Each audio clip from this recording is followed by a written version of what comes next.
all so much for joining us for Sister Time Bible Study Series presented by Watch Global Ministries. We are here for our, excuse me, we are here for our panel discussion on navigating family relationships. So come on in the room, come on in the room. We're getting ready to have some hot topics. We have three dynamic women of God that are full of wisdom and the Holy Ghost. Okay, full of wisdom and the Holy Ghost. We have Pastor Brenda Stringfellow. We have Elder Charlotte Willingham. We have Dr. Yolanda Harris-Morris. And these ladies are on fire. Harper-Morris, excuse me. These ladies are on fire and they are ready to answer your questions. We just want to say good evening, good evening, good evening, good evening to all of you all. Now, we are live on Facebook and we are live on Zoom. So if you have a question that you want to pose to these women of God, you can place them in the chat room and you can place them right there in the Facebook Live feed. We have received some questions, so we're going to get started with those. But please make sure that you ask your questions. Make sure that you comment and respond.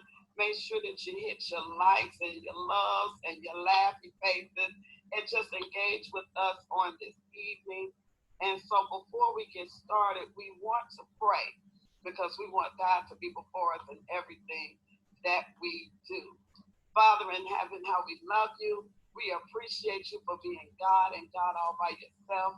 You're so awesome and wonderful and worthy of all of the glory, all of the honor, all of the praise.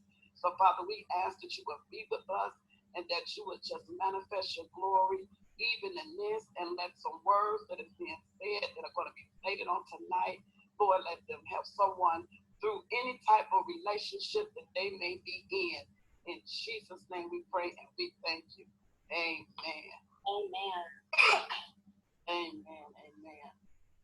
So, ladies, I have received some questions. And before we begin, I do want to give Pastor Stringfellow an opportunity. She normally says a few words to us as the president of Watch before we begin. So I want to give her that opportunity to speak now. Good evening, everyone. God bless you all. I am so excited to be here on tonight. This is an anticipated panel discussion that our own Director of Education, Elder Shemeka Elam, has put together for us to bond during Sister Time. We had a phenomenal time with our finances last time that we were together, and then now we're here just being together to answer some relationship questions. And I'm a little nervous, I have to say, because, I told Elder she creates these and we don't know what to expect, but we just believe God to guide us. Watch Global Ministries is a 501c3 nonprofit organization. We reach out to the community to bless other families, women, their children, the youth. And we're just excited. Even during this COVID-19, we are just praying and doing the best we can to help families and individuals to restock their resources, to be informed. I'm excited to see Dr. Morris here and our own Elder Charlotte Willingham, who's dynamic woman of God, who has a session every Tuesday.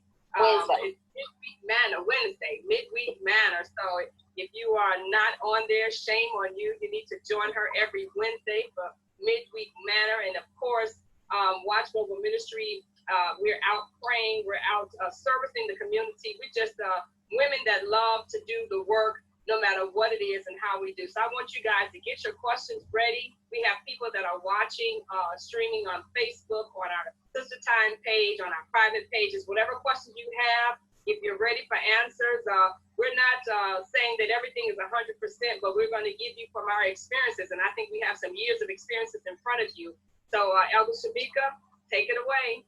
All right, ladies. The first question deals with marriage. And the question is, I would like my husband to lead, but he does not. What do you, and when I make decisions, he gets angry about the decisions I made. What do I do?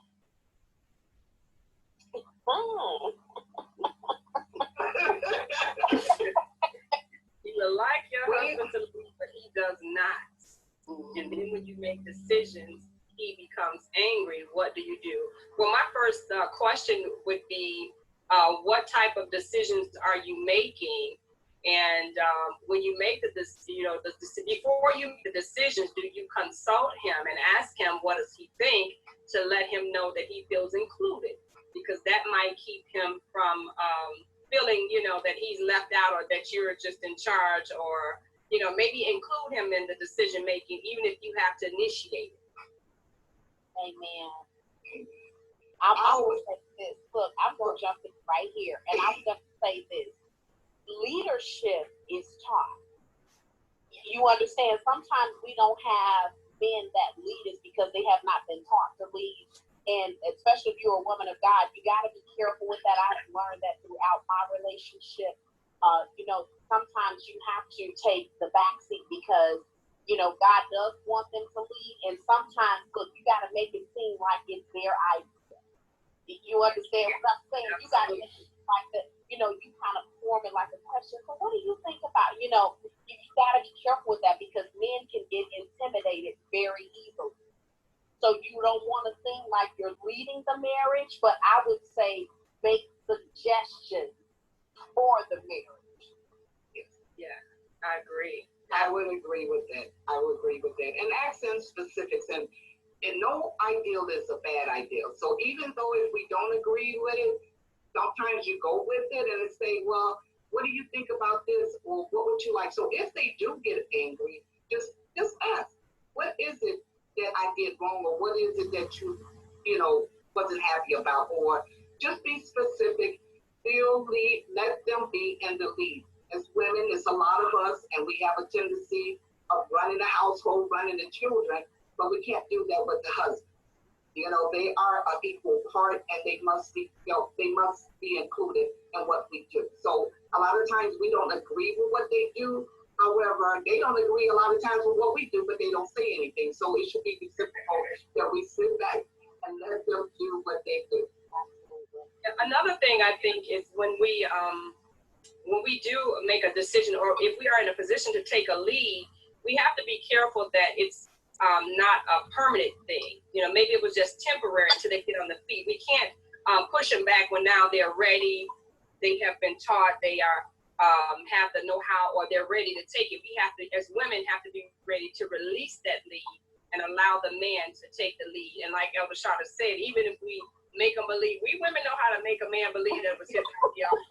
You're supposed to build up your man, your husband. You're supposed to build him up and let him, believe that you're supporting him. And even if it was your idea, who cares whose idea really was it? Right. As long as it's successful and you reap the benefits of whatever the goal you were trying to achieve. So, yeah, that's exactly peace.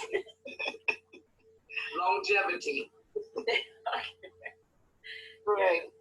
Ladies, the second question comes concerning blended families, blended marriages. So the question is you want to unpause. Now, I just want to say the recording is paused. Can you unpause it, please? I don't have it. Okay. There you go. Yes, okay. Yeah. Okay. So the second question in regards to blending families. How do you go about blending families with children and getting along and building a relationship with the children's biological parent? That's good. That's a good one. Well, second marriage from me, so of course I have children. I have a child from the previous marriage and a child from my current marriage, and he has children from his previous. So fortunately, that when we did get married, the children were grown on his end. However, we blended. We don't get together all the time, but I always sit back and I do ask the question, well, how do we deal with blending? So what we do is when it's holidays, we invite. If it's something that we need to attend, we attend. If it's something, I may not attend everything that he does with the previous, but that is something that happened before our marriage. And so we blend and we respect one another when it's, throughout the marriage. And so that has not been a problem over the 26 years that we have been married about other children and another, the previous family, because a lot of times those families have moved on as well. So that's not an issue. Well, for me, we use the kitchen table a lot. We when there were issues, not just when there were issues, but when there were issues, we would come to the kitchen table to have conversations. I also brought them to the table so that it wasn't be a stigma that it must be a problem. We also came to the table when there was graduation at the end of the year. We came to the table the day of watch meeting before we went to all night to bring in the new year. We would come to the table to talk about accomplishments, to congratulate each other, even to hash out differences. If there were problems, we would come to the table and talk about problems, and those problems were if we had it with each other. One thing that we also tried to do is not to allow the children to play monkey in the middle. If they couldn't get dad to answer a certain way, we try to stop them from coming to me or mom, or if they couldn't get mom to ask a certain way, to stop them from coming to dad. We always try to communicate with each other so that we would be saying the same thing, so they would know they couldn't play us against each other. I too have, my husband and I both had first marriages, which we brought children in, and then we had a child together. And so, and it extended our family quite a bit. We went from each of us having 2 or 3 to 6. We became like the Brady Bunch. And, we got teased a lot about it, but we always tried our best to treat the children the same. Not to, like I said, not to play the monkey in the middle, to be listening, even though they would gravitate to their biological a lot of times. And we would question, well, why did they do that?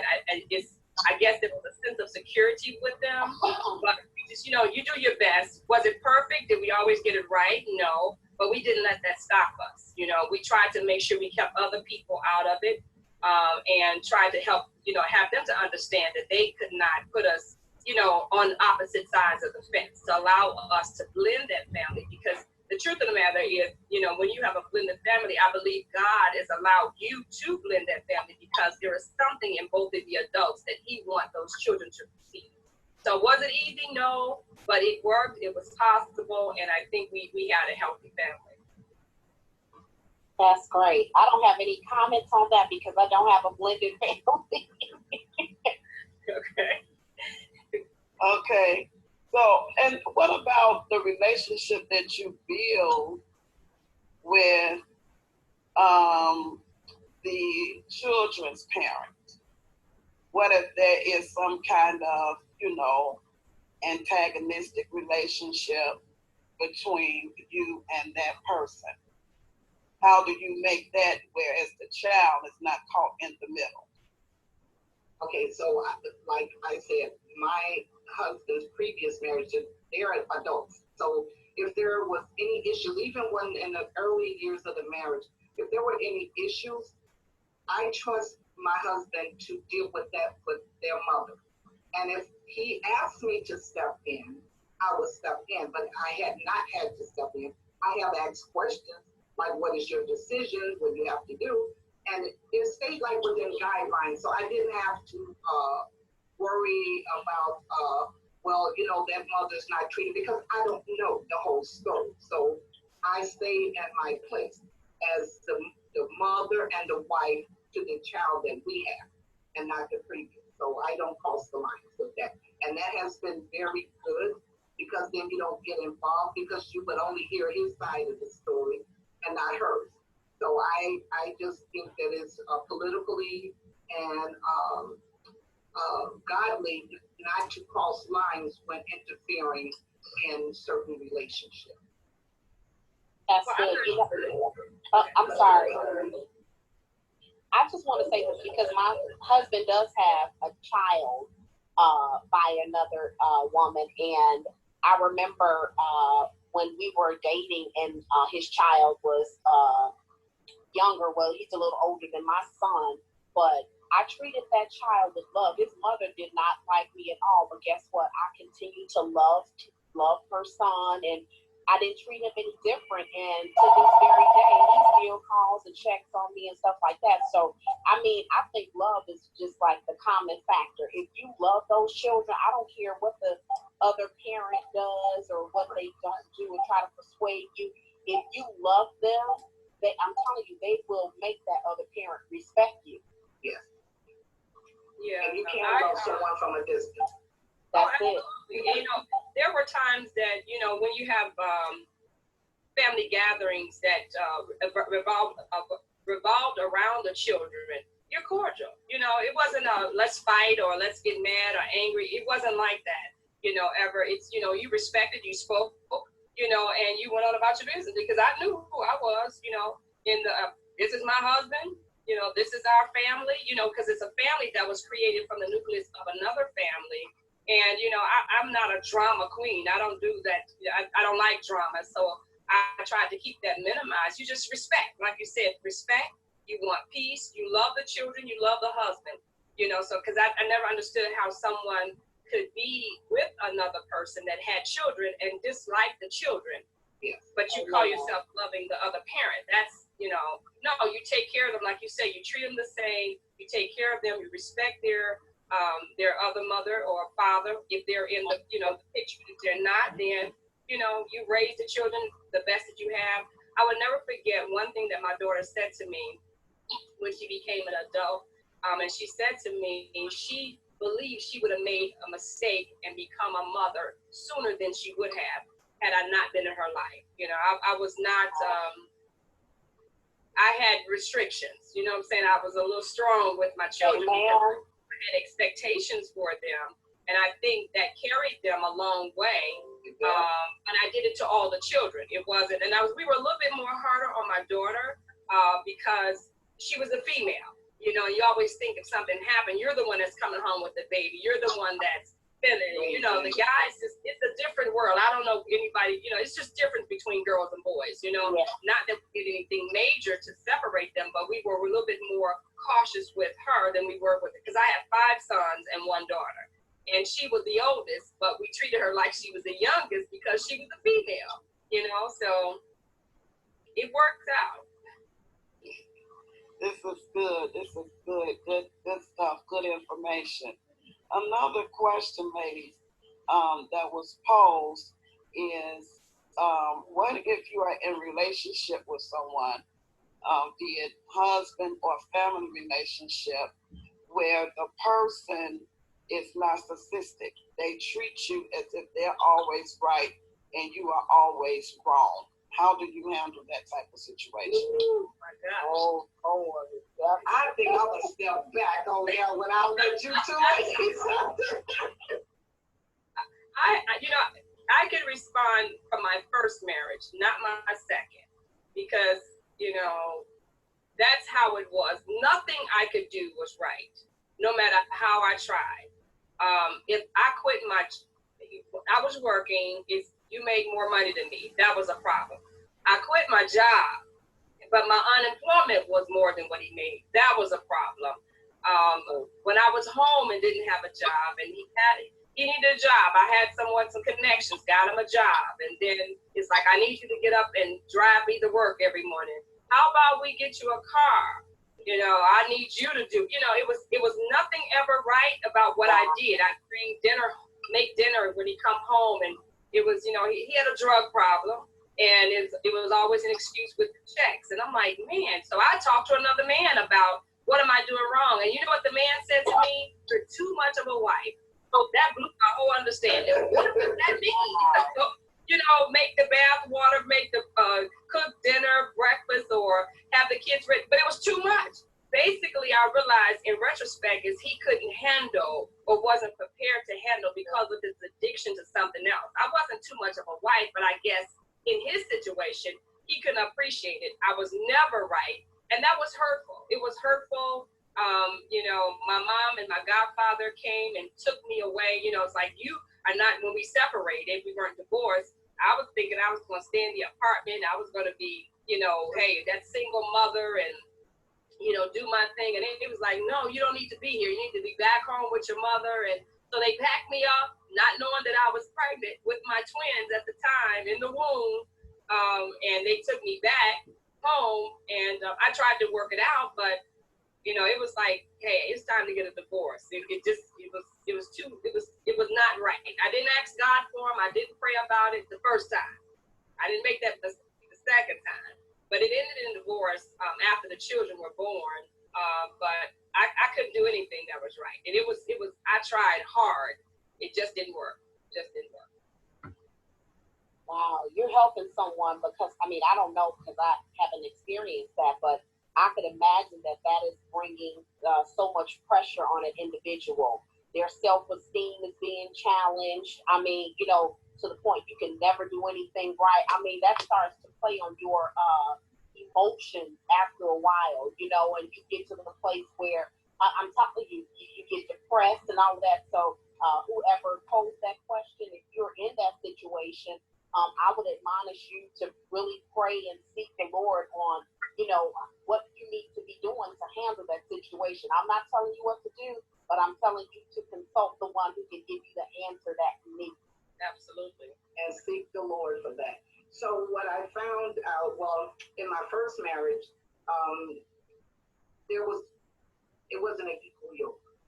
And when there's unequal yoke, things happen. I did not seek God to find me a husband or bring a husband to me. It's just like after dating, you know, infatuation, then marriage. And for some reason, everything was fine. And then I was like here and he was here and he kept trying to bring me down to his level. And that's where the issue was, bringing me down. So if everything that I did was wrong and I kept saying, okay, then let's do it this way, then do it this way, then now we equal yoke. But I am in a bad position. And so I'm not happy. I figured that things are not going well because this is not how I was raised.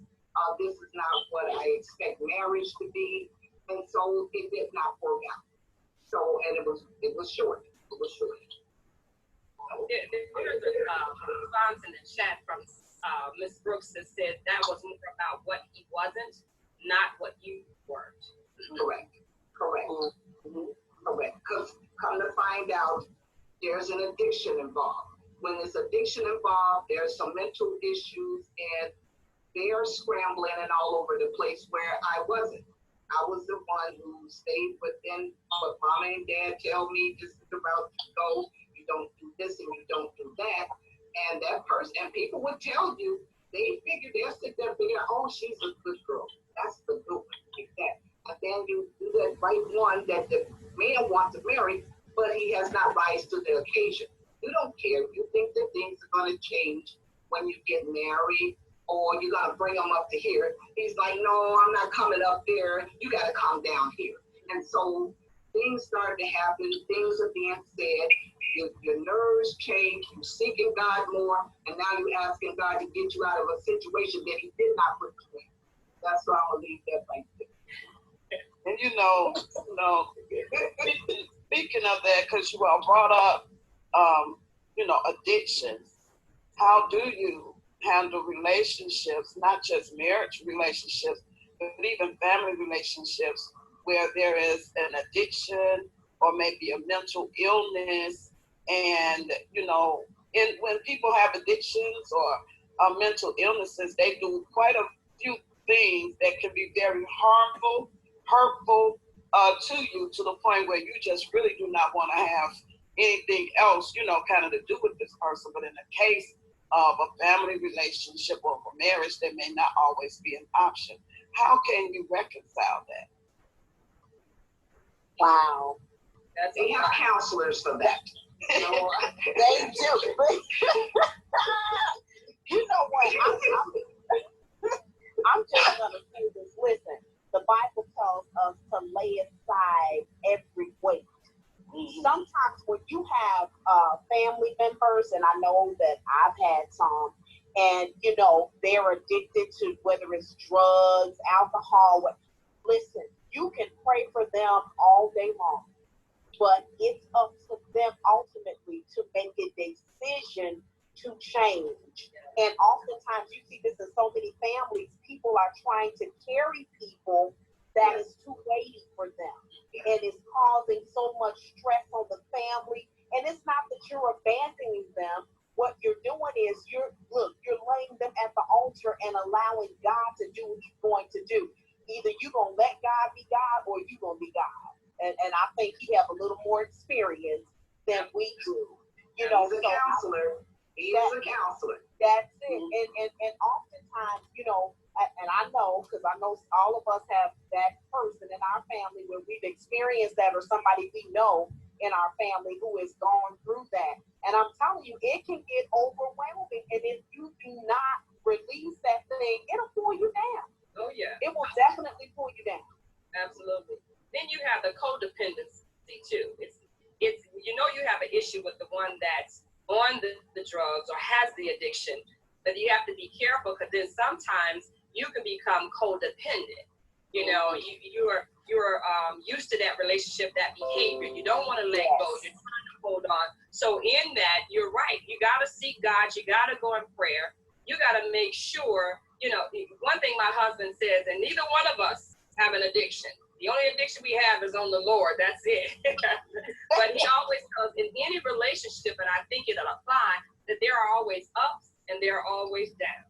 You know, he says ups and downs. So when one person is up and the other person is down, then you have a chance to kind of balance it out. Somebody's got to be on top to be able to pull the other one up. If you sink when they sink, then, you know, what can you do? What's going to happen? You know what I'm saying? If you're down, and that's the kind of way that we work it, you know, even when we started, we first got married, and even now, you know, we fuss a little bit at each other, but it's like if you sad, if I'm sad, I don't need you to be sad. I need you to be happy to help bring the joy back. And the opposite. You know, if there's an addiction, whether it doesn't have to be drugs, it doesn't have to be, people are addicted on all kinds of things, drugs, alcohol, pornography, sex, work. You could be a workaholic. That's an addiction. You know what I'm saying? And I think it's one thing to be honest about how you feel. You know, and we don't want to listen when they're honest with us about how they feel. We have to listen, not ready to respond, but listen to understand. You know, and sometimes you may not have the answer, but take that thing to the Lord and allow him to minister. I have found out when there's a problem, whether it's addiction or not, when I pray about it, yes, I'm praying for that person, but I'm praying for me, Lord, help me how to respond, because I found out when I respond differently, then their reaction to my response is different. Sometimes people do something to push a button and they know what to do to push a button. Right. And if you respond differently, then they'll now, that doesn't bother them anymore. They'll stop the way they behave or what they're doing. Praying for them, walking with them through it, you know, trusting God in that, as long as it's not threatening to somebody's life, your life, their life, you know, that decision of what you do, like Elder Charlotte said, I'm going to lean on that. You got to let the Lord be the counsel that it includes, because it's not it's not black and white. It's not black and white. Every situation is different and has different stimuli and different people and different personality, you know. So Ms. Brooks here says being married or in a relationship with someone who has an addiction is a ministry in itself. I've known people who married well. Their spouse became an addict due to medication. So our question is, should the other spouse just leave? What about for better or for worse? Okay. With the medication addiction, that has been an opioid addiction. It is really hasn't gotten out of hand. And that is not something that you are born with. It's come from prescription. So to put a curtail on this, what they have done now is that when you get a prescription for medication, you get 5 days. And when you get 5 days, you should not build up a tolerance. Now, if you're married, you know, watching what your spouse do, if they constantly, I have to go to the doctor for, get pain pills, or I ran out of my pain pills. You need to kind of monitor that because they can be on a track. Is that worth leaving someone? No, because that can be worked out when it comes to an addiction over medication. So that is something that they're working nationwide, that you only get 5 days of prescription, and people have to be weaned off. What you should not do is that, get upset and say you're going to toss it out. That person also needs counseling, and they need to speak with their doctor, because now what I like in a database is that you can't go to Dr. Wong and Dr. Smith and get the same drug. Right. Because so now they have a database that allows you, like, we saw that you got this prescription fill in Wisconsin 2 days ago. We can't fill it. So the opioid addiction, the medications is not as prevalent as now the heroin and the fentanyl that's going around. And I just want to put a little spin on it, just let you know that fentanyl is something that is used in the hospital to help with pain. They give it to cancer cancer patients so they don't feel any pain. What has happened is that this fentanyl has been shipped over here and it's been mixed with the heroin, and that's what's been killing people. So what they do now is that you can be certified as, you don't have to be a nurse, you can be certified to give Narcan nasally. So you can get this at some of the health departments. I went to a seminar at the end of last year, and they gave us the Narcan spray. So if we found somebody on the street, they said it's easier for us to give it to them than by the time somebody gives to them. Right. Addiction to medication, that can be curtailed, but opioids is widespread and it's just not in medication. So I would not even think about leaving a spouse for that. You really have to find out what's behind that, and you need to guide them and be with them and go to the doctor and see what's causing the pain. When someone is never relieved of pain, because they go from Tylenol to Tylenol number 3 to Norco to street drugs.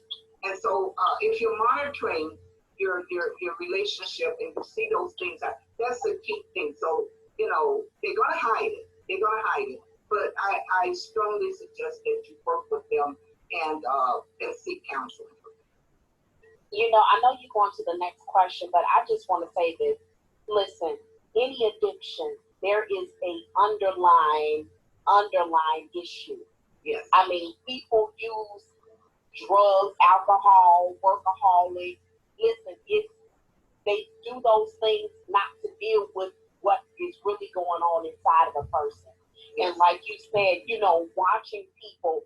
Listen, the Holy Spirit leads us into all truth. For those of you that are Yes. married, you know when something is off with your spouse. Right. You know it. I mean, something is on the inside of you that God is. You know when something is not right.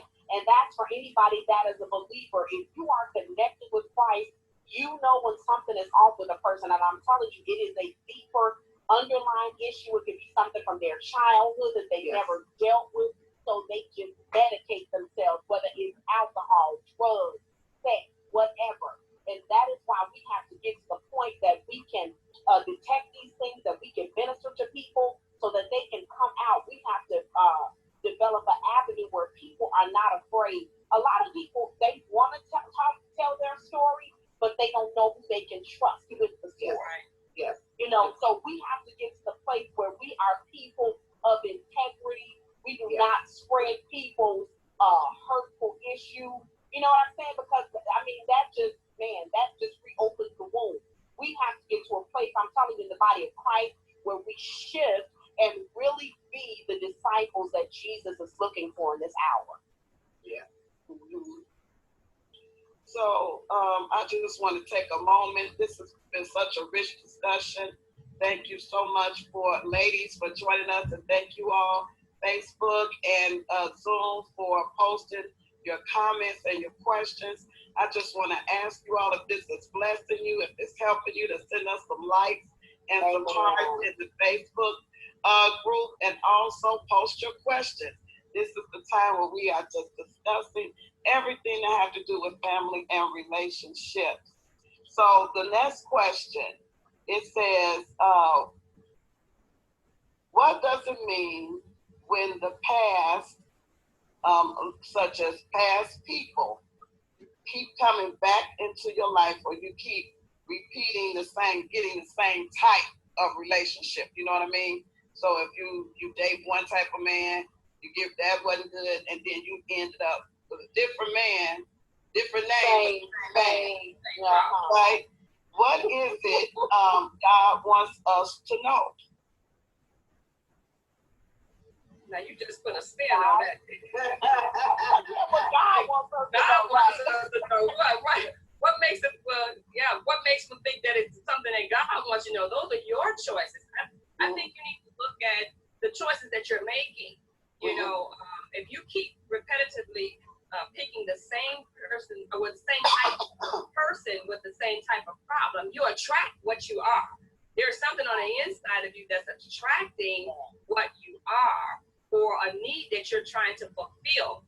Now, listen, there was in college, I had a friend who was a nymphomaniac. I'm just gonna say it. She loved sex, you know, and you know, we would talk to her, pray with her, and you know, we were close. There were four of us.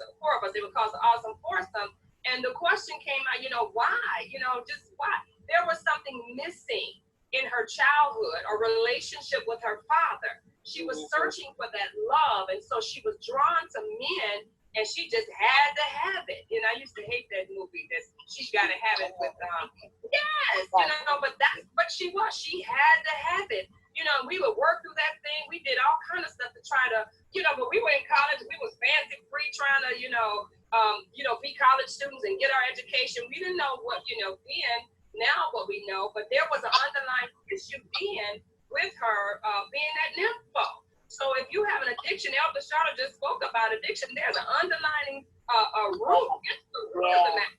Yeah. You know, there needs to be some soul searching of self about, you know, why am I like this? What is this? You know, why do I attract people like this? You need to look at self. Look inside. I would think on that. You know, just got to get in there, get down to the root of it. That's it. That's it. I think also, how they said, they call it SWOT, strength, weakness, and opportunity and threat. What applied it to the previous relationship? What was the threat? What was the weakness in that? What was the strength? And if you can't name a strength, then you have a problem. So, you know, if you found that out, that you have like 5 weaknesses, or there was a lot of threat, then those are not good things. So that you should not carry the relationship. Have a conversation with the Lord. Lord, what did I do wrong? Because a lot of times we walk into things because we do not ask or have that conversation, and we just go off an impulse, and it's like, man, I knew I should have just waited. God told me not to do it, but I did it anyway, and look at the mess that I caused. So just look back what you did last time that didn't work. I went down this street, and my goodness, I made it to a roadblock. So I'm not going to deal with, and I know it's kind of hard, deal with someone who belittled me, or someone who doesn't treat me like a lady, someone who swears and calls me out of my name. Sometimes when you're in an environment like that, and it repeats itself. And, you know, it's like the last 3 boyfriends treat me like this. I don't know why I keep running to the wind. Well, you just said it. You just said it. The last 3 did the same thing. So why are you going down the same street when you know there's going to be a roadblock? Dr. Yolanda, sometimes too, women have to give themselves some time in between relationships. I was just getting ready to say that. Not the nymphos, though. Not the nymphos. Yeah, absolutely. We got to know what I was just thinking that. Hey, you cannot jump out of one relationship into another one. I broke up with Johnny today. I'm with Bill. Come on, man. I'm going to the club.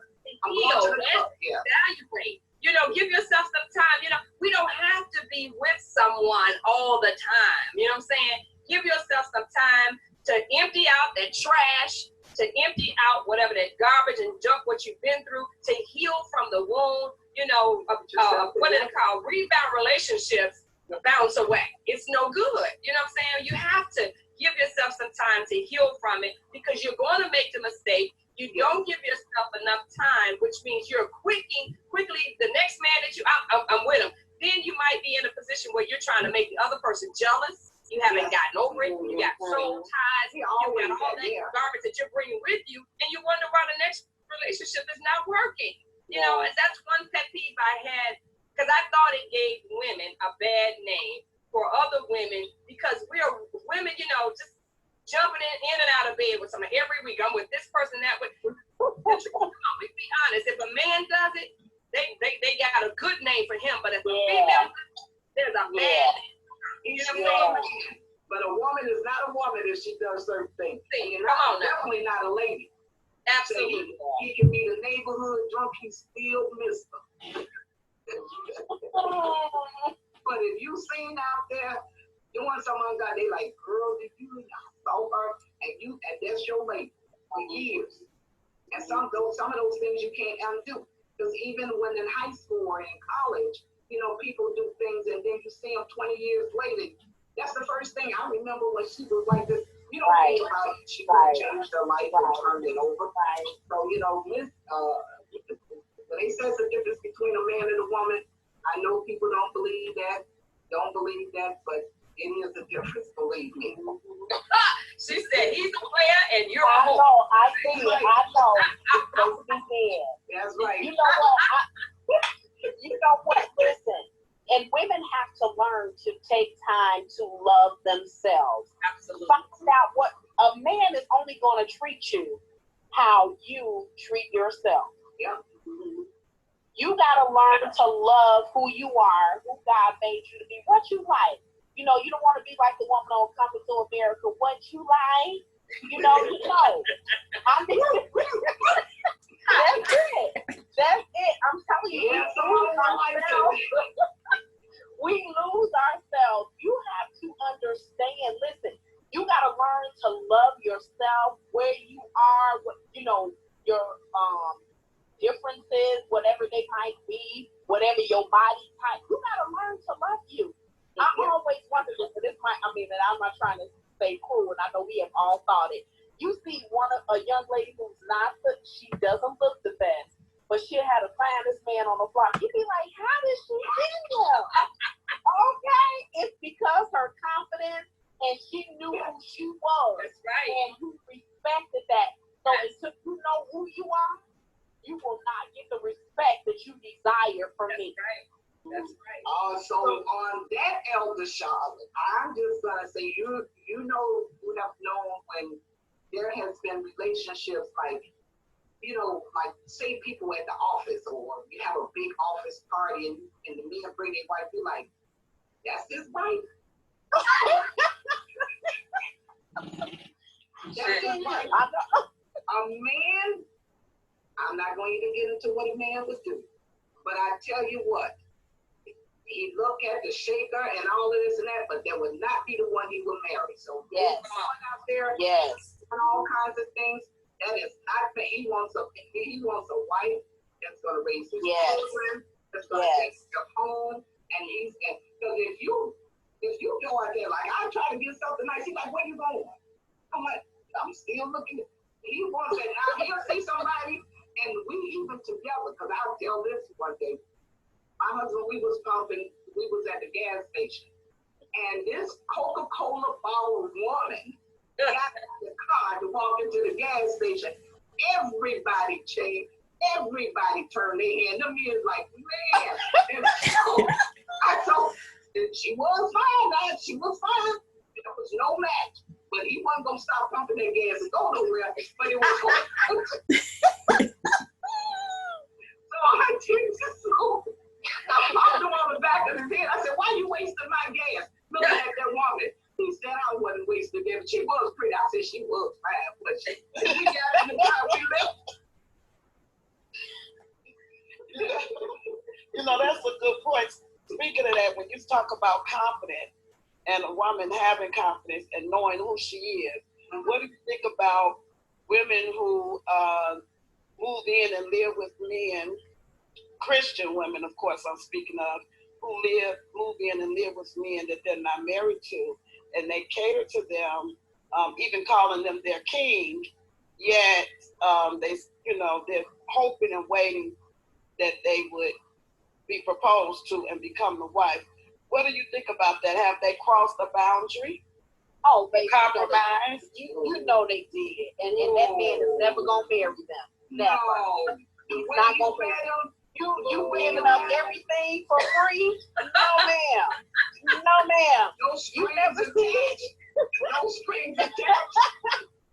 That is not No, good. ma'am. Let That's me a tell no. you something. And my husband told me that one day. We have a son. He was the worst kid anybody could have. And so I was off for 3 months. And we were married. So when I named that baby, every time I called home, that baby was screaming. So when I got off of work that night, and when I went to stick my key in the door, he opened it up. He said, go in there and get that baby. Because I can't do it no more. And he said, if I wasn't married to you, I wouldn't come back. So, there is. You know what? You got It's disheartening. Yeah, I know that the millenniums, and it doesn't not just millennials, but people just think they live in one another. And when you move in with a situation like that, don't be surprised if he doesn't act. He's like, I didn't tell you I was going to get married when I moved in here, so why should I do it? Mm-hmm. And so how do you become a queen? A queen and a king is usually a married couple. So I have issues with the living in. Has it been done before? Yes. Was it right? No. Did I do it again? No. And so it had a different outcome. But people living together, it turns that 1 year to 2 years to 3 years, and then you start having the kids, then the next thing you know, there's no strings attached. You can get up and walk away. Doesn't have to work. You have to chase them down for child support. There's nobody. I mean, there's just, there's a reason why it's marriage in the Bible. There's a reason. It's connectiveness. Not and living together is not connected. It's you seeing each other, but it's 50-50. It's not 100%. It's not God's way. It's not God's way. So I prefer to be right, follow the word of God, and be 100% in compliance with the law of man. I just feel like this. If I'm living with somebody I'm not married to, and you're acting like you're married, then you need to be paying a mortgage. You need come on. We're in these relationships. You need to. When I was single, I lived by myself, and it was wonderful. Oftentimes we want to make men our husbands before, and that might not even be who God desires for you. And you've already made a decision based on, he loved me. Okay, they all say that. So they can get whatever they want, and all of them. They say it at some point because they know that's what you want to hear. And then they give you what you want to hear. Well, we should move in together. Let's see how it works first. What do you mean? No, this is not trial and error. If I'm going to move, I'm moving by myself. Because listen, he want to treat you like when he out, I'm single, we ain't married, but let somebody try to talk to you. I thought we was together. No, Right. No. Either you gonna be married or you not. That's plain and simple. Because when you single, you single. You can't get mad if he out talking to somebody else because he don't belong to you. That's right. He does not. Someone, Miss Brooks says, the old getting all the milk he wants without buying the cow. Hey. Now, we're not calling the women cows, but that's an analogy. Right. So, There's no I don't agree with living together without being married. And people that I talk to, whether it's my children or other people outside the family, you share how you feel. These are my viewpoints. You're not living with, you shouldn't live with someone out married, but ultimately that's their decision and that's between you and God. You're going to have to answer for that. You can only share what's right. They still ultimately make the decision if they're going to follow that way or not. I can't say I've known someone, I don't know if they are now, but I knew then they had been living together for years and wasn't thinking about marriage. And it worked for them. How that worked, I don't know, but I'm sure that there was a lot of disconnect. That's right. Godly in God's eyesight.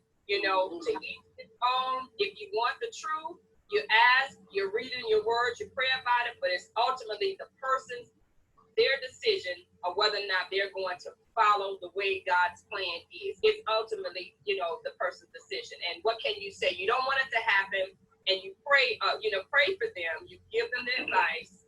They still, you know, they're going to make that choice. And you can't force anybody, you know what I'm saying? But you better believe when you stand before God, you're going to answer for that. Period. Yeah. Because someone did make the statement that there have been people who lived together and gotten married. But, you know, that may not be that is true. Yes. Mm-hmm. But, you know, it's about how God would desire us. Mm-hmm. Are you guys yoked together? Because just because you got married don't mean you guys are compatible. Mm-hmm. And Ms. Brooks says God is not obligated to bless what he hasn't ordained. That's right. Absolutely. Absolutely. Say that again, Elder. Repeat that one again. God is not obligated to bless what he hasn't ordained. Can I get an amen? Amen. So ladies, moving on. So thank you for that one, Ms. Brooks. Yes. Right. Thank you. So, a question. How do you help a child with an addiction, alcohol, drugs, etc., when the other parent doesn't recognize it or dismisses it?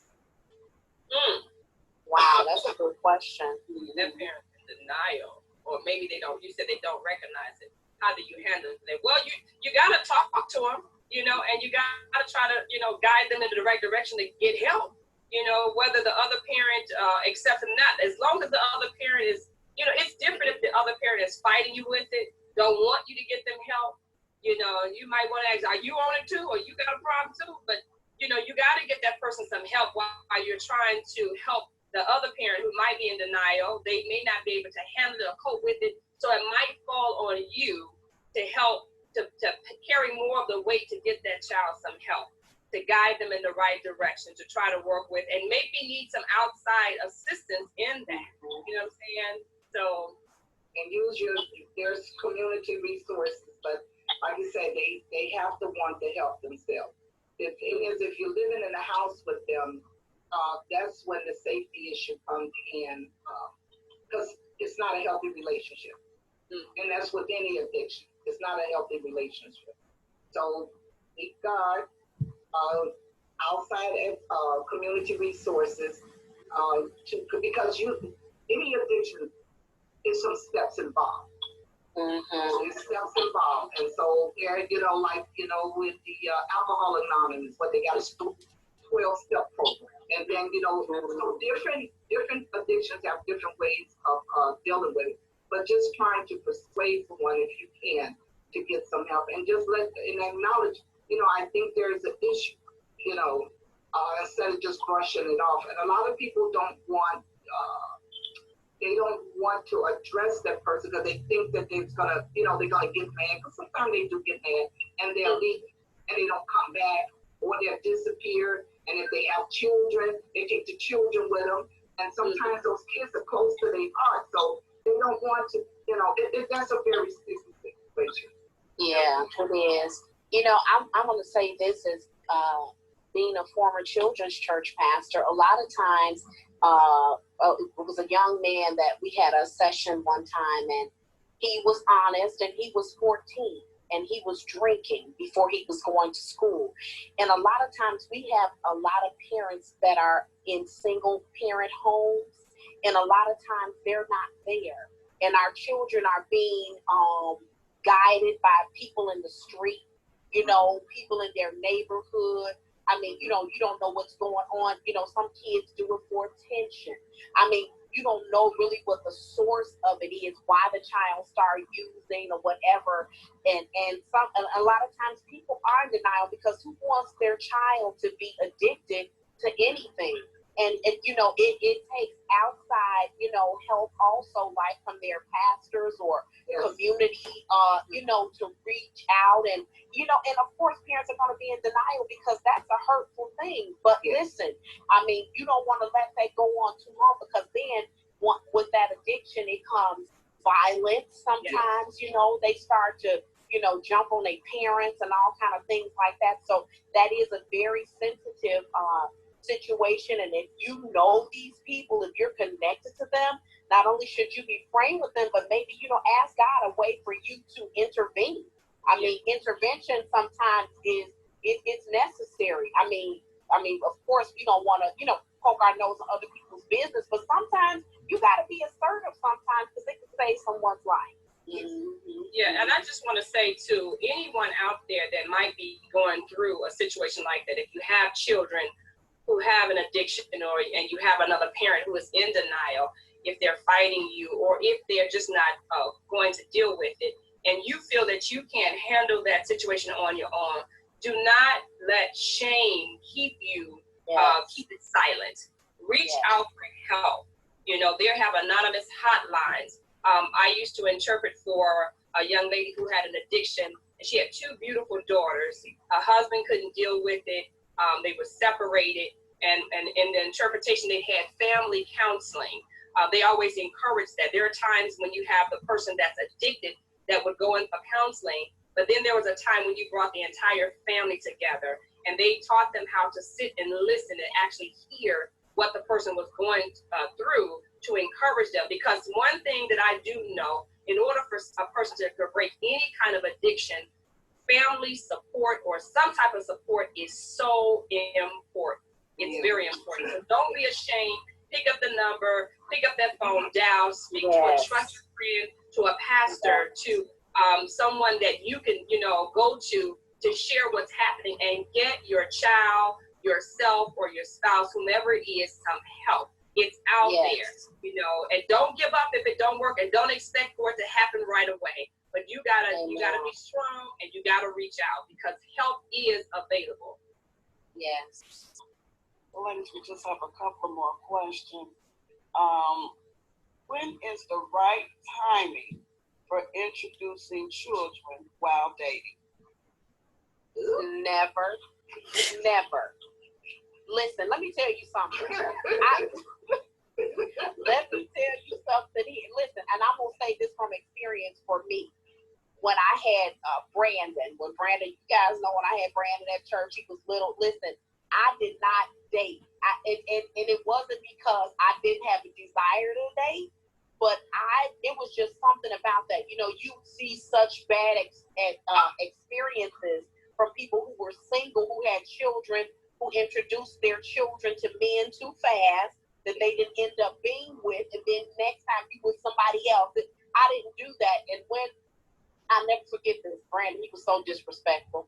I met this guy and I brought him to the barbecue, and Brandon had to be about 10 or 11. He goes up to the guy and said, "Who are you?"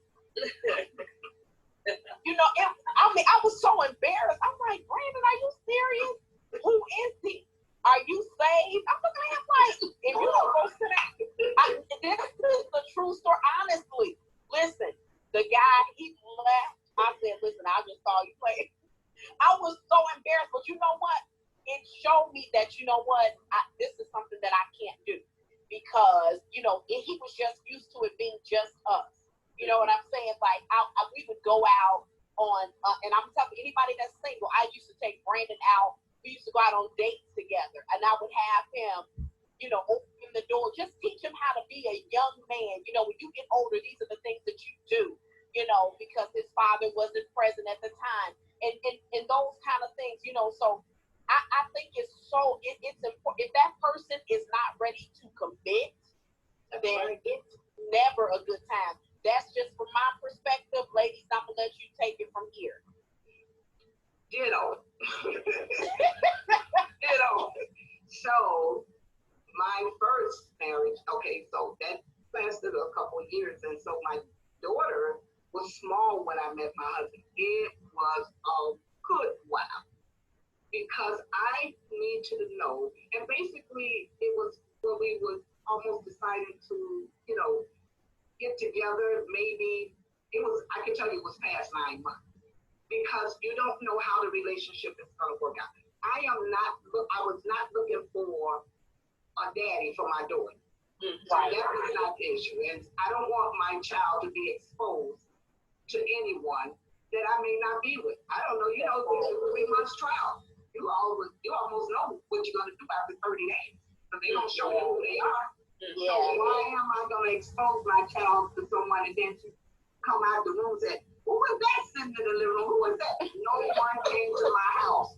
So when I dated my husband, I would have a babysitter to come and sit with my daughter, and it was my girlfriend. She would come and stay the night, and we would go. And I would go downstairs and get in the car, and we go home. No, you do not come in my house. You're not exposing yourself to my child.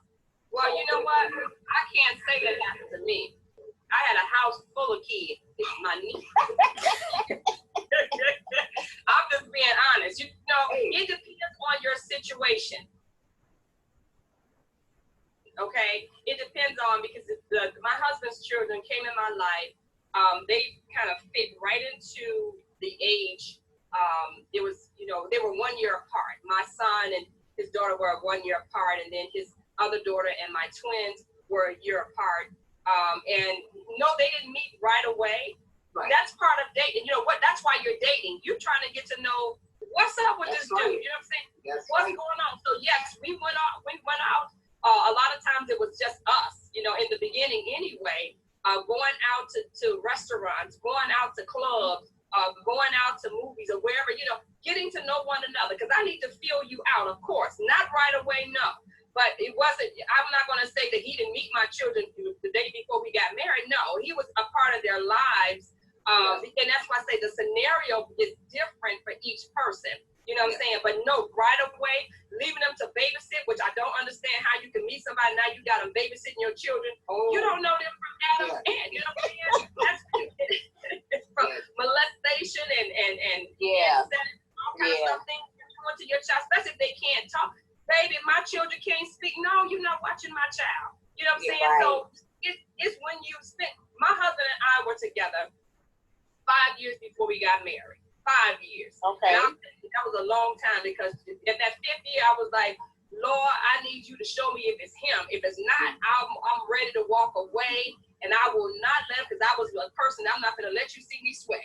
I'll go behind my doors and cry, but I don't want to spend any more time in it. You know what I'm saying? That's just how I was in that type of situation, because I didn't believe, don't date anybody that you're not willing to marry, okay? Yeah. You know, you got to figure that out, though, before you expose your children definitely to them. Exactly. But it's not, I didn't keep them away the whole time. Our children got to know one another, you know what I'm saying? Yeah. We spent time together. The children, can they get along? You know, it was a while, you know, finding when you do meet. And then I wasn't the kind of person that I was with every time Dick and Harry either. Right. You know, I didn't have a whole bunch. You couldn't count them on my fingers and my toes and my hair strands or how many. No, I just didn't believe.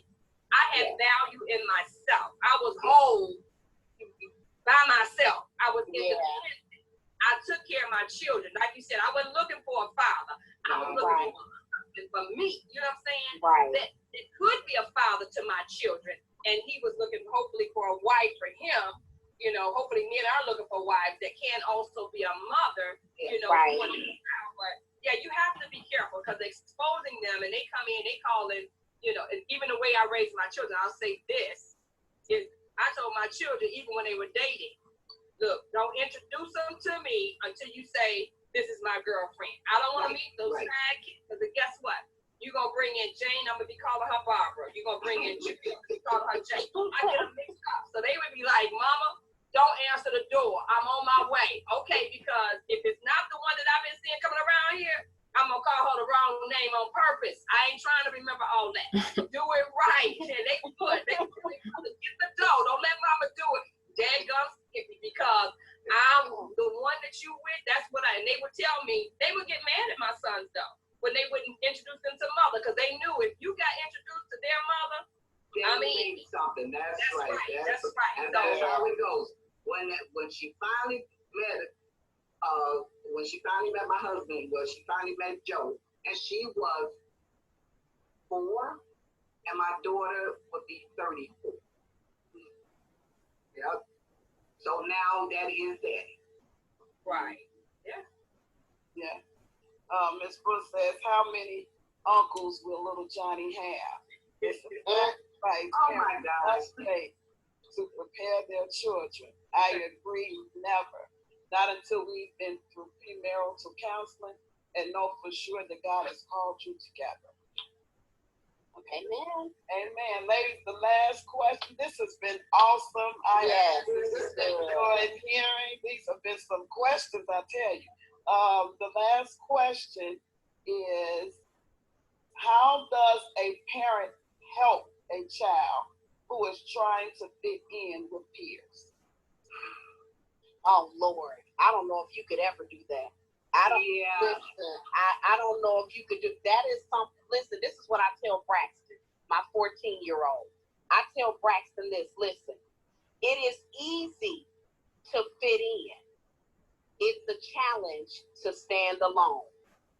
And I teach him, listen, you want to set the standards. You don't want to be like everybody else. You want to be the one that stands out. You want to be different.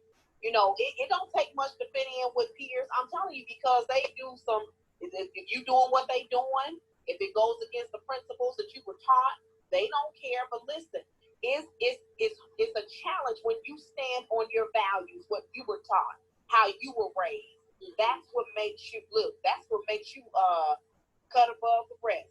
That's what I say. That's my view on it. If you build enough confidence in your children at home, you give them what they need as far as love, attention. You've taught them the value within themselves to have, confidence in themselves. That can help them when they are faced with peer pressure. If you have a child that you have not helped to develop themselves or see that they weren't a mistake, that they are here on purpose, there is greatness in them. You've got something that others don't have. Yes. I had a child who used to ask me why they were the way they were. And I said to them, God spent a little bit more time with you because you're special. You've got to encourage them whatever way you build them up to build that confidence. So if they, and I'm not saying that peer pressure won't hurt sometimes because you want to fit in. You want to be with the crowd sometimes. I'll never forget, and I'll tell this right quick, when I was a little girl in grammar school, I'll never forget it because it taught me something, how I was trying to fit in with, some of the people, because they was doing something, I'm telling you, grammar school back then, they were doing some stuff that they shouldn't have been doing too, but I wanted to be a part of it. They were walking, they would leave the playground. Wasn't supposed to leave the playground, but they would leave the playground. And so I was a little bitty girl, very petite and short, and I would be right behind. I'm walking and talking, we walking down in the playground. And then once they left the playground gates, they walk and they look back and they said to me, Brenda, where you going? And I looked up and I was like, oh, I'm going home. And I found myself walking home because I didn't want them to know. It was a rejection, you know what I'm saying? Yeah. And that carried me. I was like, man, but it also taught me then that I couldn't follow every crowd. You know what I'm saying? I didn't fit with everybody. I had a different characteristics about myself. I ended up walking all the way home because still I wasn't gonna let them see me sweat. I wasn't gonna let them know that I really wasn't walking with y'all, but I was trying to go where they were going, but they were going to one of their friends' house. I found out later to smoke cigarettes. I was glad that But you know what? But you know what that also said about you? That they saw something in you for them to question why you were going with them. Yeah, because they knew you didn't fit in. That's right. They knew you didn't fit in. And we would like for our kids, like, you take control of the situation. Don't let anyone control you. So if you know that it's not right, and you feel in your gut it's not right, then don't do it. And so you would have to stand the challenge of me not being talked to, being talked about. But guess what? I still got my pride, and I still feel good about myself. And that's the most important. Not for someone else to feel good about you, but you feel good about yourself. Mama will be proud of me. Our parents will always threaten us. My daddy said, if the police ever call me, or anything, or if the school ever call me, you're going to get in trouble. And they're just stuck in my mind. I didn't want to. That's what they said, how they said it. Oh my goodness. Yeah, I'll be 60 and I'm still good. And both of my parents did.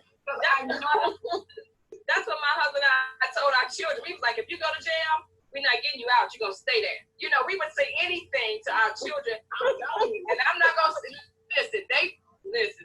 okay, I'm not going to say something. They'll call somebody before they call me. They don't even call. Absolutely, because they knew. They knew. We meant what we said, but you know, my husband, we gonna get them right. We gonna, you know, but we didn't want him to know. You know what I'm saying? Because you know, I didn't want my babies, in jail or whatever. But they don't need to see you sweat that you'll come and get them. Right. You tell them things so that they will be able to handle the pressure. Like if I do this, you know, and this is years later that my kids, even this morning, the one in Japan, gonna tell me, Mom, we did a whole lot behind your back. Well, it was behind my back, and I didn't know about it. And you turned out all right, okay? So ain't nothing I can do about it now. You all grown and old and married, got your own kids. What can I say? Yeah, you know, Jennifer says kids today is so cruel. And, you know, I work in the Chicago public school system. Yes, you do. And I've taught middle school most of the time, you know, for almost 14 years. And now I'm teaching third grade. And one of the things I noticed is the children really respond to what they have at home. Yeah. If they have a nurturing environment that is loving and disciplined, yes, they don't bend too often. You know, they may get into a little bit, but you're able to talk to them, and you can see it because they may get disrespectful. And no one has to tell them they were disrespectful. No one has to tell them to apologize. They start feeling bad on the inside. And they, you know, I had one little girl get in trouble with me, and I did what I did. And I went back, I left her down, and I went back to my classroom after I said what I had to say.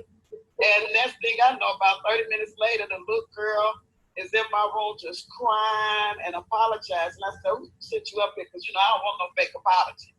And I didn't say all that. I just said, who sent you up here? Nobody. And they was looking for her, come to find out she had made her way up there. You know, because that's what's already instilled down on the inside. So I'm a witness that what you instill down on the inside of your child will come up when it, you know, it's needed. Yes. But a lot of them are in some homes where they're bullied at home. That's all they see is bullying. All they see is fighting. All they see is arguing. All they see is put downs. That's all they know. Right. And so therefore they come and they bully other children. Right. They do.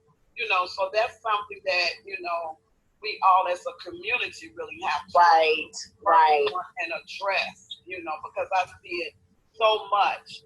But, you know, you instill what you instill, and I have seen it time and time again. Yes. It comes up out of them. Yes, it does. They have certain, it's almost like you still got a little tied to their umbilical cord. They'll go so far and they'll stop. Yeah. That's just and what people are going to try you. And not just with the children. CPS, we have adults. We have people on the job that try to bully people. Like, we're grown. But, you know, it happens in the, and I know the kids think, oh, when I grow up, this is going to go away. No, it's not. You know it's not. You're going to, any organization have people that's at the top and they bully and talk to other people another way. So that is something, that's going to happen throughout your life. So what you have to do is develop a plan on how you're going to deal with it. Mm-hmm. Yeah, who was this? Jennifer said that bullying is traumatizing sometimes. Mm-hmm. Yes, it is. When I was in grammar school, I was bullied by a young lady. Her name was Yvette, and she would come after me every day. After school, Brenda would take off out there. I'd be the first one out the door, and I'd be running down that corner, around the corner. Every day I was running. I'm telling you, I'm like, because it was a reputation of her and her sister. Her sister was a bad mamma jamma, right? And I ain't want no parts of it. So every day after school bell ring, I'd be first out there, I'd be running. I'd get home. But you know what? I was traumatized. I got tired because I was supposed to wait for my sister. And my sister, I finally told her what happened. I ain't gonna tell you how Minister Lynn was a thug. Yes, she was a little gangbanger. I told my sister, and she told me, she said, tomorrow we get to school, after school, you gonna show me who she is. she was in the upper grade year and I was undergrad, and I showed her who she was, and she told her, "Oh, don't you bother my sister no more." And she told my sister she was gonna get her sister. She was like, "Get your sister," right? So the next day we came out, me and my sister, she was right there with me. And I was so proud. My sister, she was gonna protect me. My sister standing there like, "Where else?" So she was like, "Ooh," and then, of course, the crowd. You hear about that 315 fight? Oh yeah. Around there, yeah. They was around there, and my sister standing there. I'm standing there, and I'm like, "Oh man, they finna get this sister who's personality and character preceded her." And I'm like, she came out the door, and my sister's like, I don't know what her name. I just say Pam.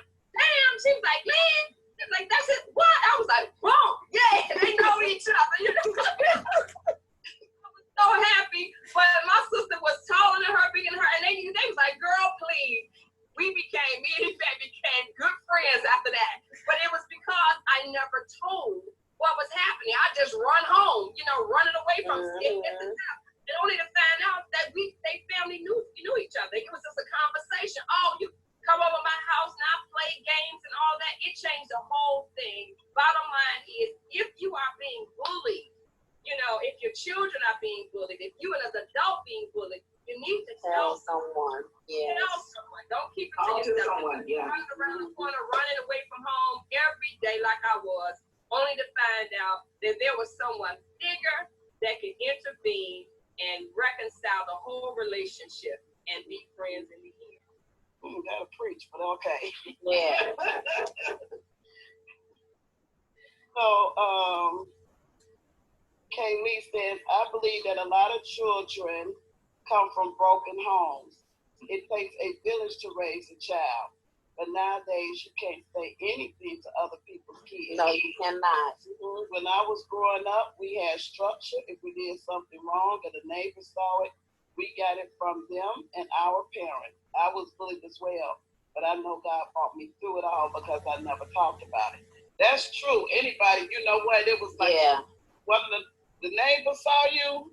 Yeah, you get beat down. But you got two coming because they're going to tell your parent. Yeah. And your parent going to get you for embarrassing them. Yes. Next door saying you was like, "Whoa." Yes. So, ladies, any final words? I enjoyed it. We need to do This was amazing. Yeah. On some other subjects, maybe you can do a survey and ask them what subjects would they like for us to discuss, or But I thought it was a blessing, and from the comments that I see and the hearts and things, I think it was encouraging. Even brought back memories, and I just pray that it blessed somebody. Amen. Somebody was trying to. I guess they was asking me for the Zoom information, how to get. I could do it because we were on here, but maybe you can give that information so that people will know for your next live how to get on Zoom or whatever.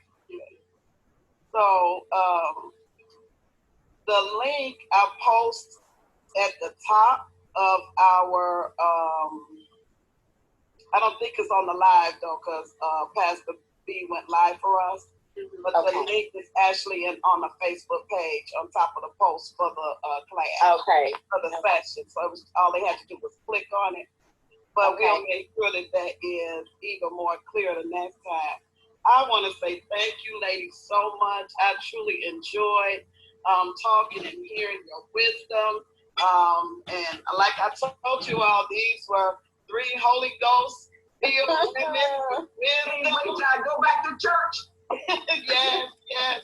Now, give them the email though. Give them the email that they can send their email to you, and you can send them a personal link as well. Okay. If you would like to receive a personal link, you can email us at sistertime Bible Study Series @gmail.com. I know that's a lot, but that's what we had to get because the other one was taken. Can you type that in? Bible Study Series @gmail.com. And you can get the link to all of the sessions. Now, ladies, you can also review. Monday, we talked about doing a spiritual checkup. Tuesday, we talked about dealing with the past. Tonight, we talked about navigating family relationships. We would love to do this again sometime. So if you have some topics that you would like us to come together and discuss, feel free to post it here. Feel free to email us at sistertimebiblestudyseries@gmail.com, and we'll certainly let you know when we're able to do it again. This was an awesome time.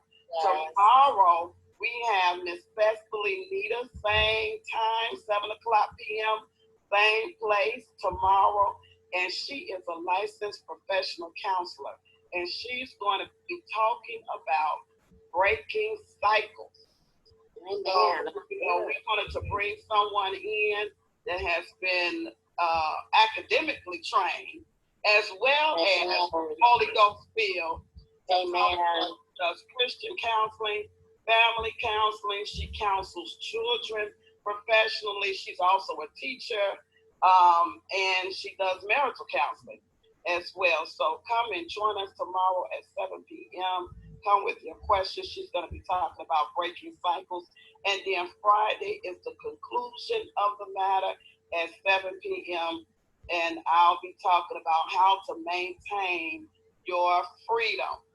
Once Amen. you've been delivered, you need to know how to maintain that freedom so that you won't have to go back into that same cycle again. Yes. So I'm going to turn it over to our President and CEO, Pastor Brenda Stringfellow of Watch Global Ministry. God bless you. We wanted you all guys to send up some hearts and thumbs for our Director of Education, Elder Shemeka Elam, for such an awesome sister time that she's gotten together. Awesome challenge. I was excited when she said last year, come on, send up those hearts and thumbs for Elder Shemeka. I was excited when she said last year that we were going to have challenges this year, doing something different. It was awesome. I'm loving it. And here's Sadie at the last comment here. She says, you ladies look like great friends.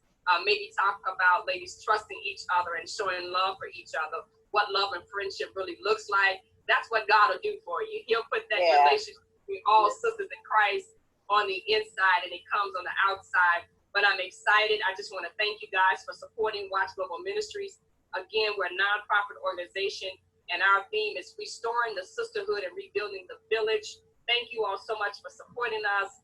Thank you all for being a part of the panel. And definitely we'll be doing this again sometime in the future. Make sure you get the email. Send us your email to get a personal invitation.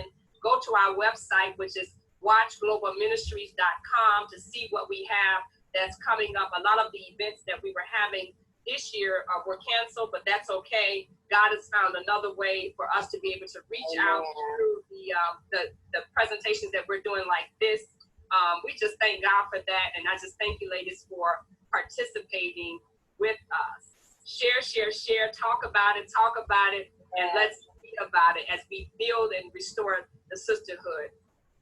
And that's all I have. God bless you. If you guys want to have anything, say Elder Charlotte or Dr. Morris.